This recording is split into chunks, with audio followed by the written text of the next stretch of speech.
പറഞ്ഞത് സാധാരണക്കാർക്ക് പോലും മനസ്സിലാക്കാൻ പറ്റിയതാണ്. സാലിബ് കുല്ലി എന്നുള്ള പദം തിരിഞ്ഞില്ലെങ്കിലും വിഷയം തിരിയും. ബുദ്ധിയുള്ളവരാ കേൾക്കുന്നത്. ഒരു സംഗതി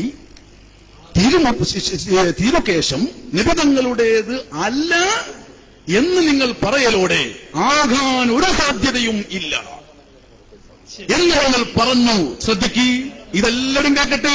ബൈലക്സിലുണ്ടല്ലോ, കേൾക്കട്ടെ, എല്ലാവരും കേൾക്കട്ടെ.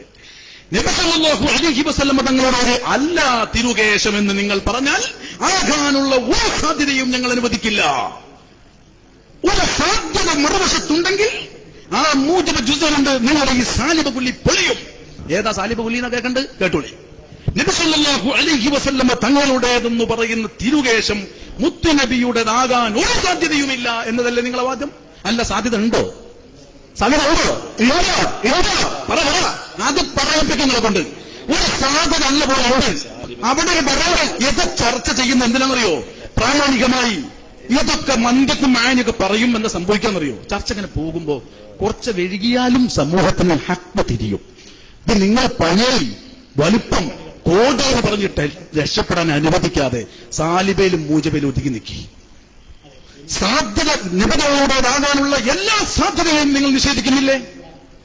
നിഷേധിക്കുന്ന നബി തങ്ങളുടേതല്ല എന്ന് നിങ്ങൾ സമർത്ഥിക്കണമെങ്കിൽ ആകാനുള്ള സകല സാധ്യതയും നിഷേധിക്കുക എന്നൊരു ബാധ്യത നിങ്ങൾക്കില്ലേ? ഒരു സാധ്യത നിലനിൽക്കലോടെ ആഹ്ലാദിപ്പിച്ചോടെ നിങ്ങൾ സാലിബ് കുല്ലി പൊളിഞ്ഞില്ലേ? മനസ്സിലാകണോണ്ടാണ് ഈ ബേജാറ്. ശ്രദ്ധിക്ക്. നബി സല്ലല്ലാഹു അലൈഹി വസല്ലം തങ്ങളുടേത് അല്ല എന്ന് നിങ്ങൾ പറഞ്ഞത് നിങ്ങളുടെ വാദമാണെങ്കിൽ അത് ശരിയാണ് നിങ്ങളുടെ വാദം. ഒരു സാധന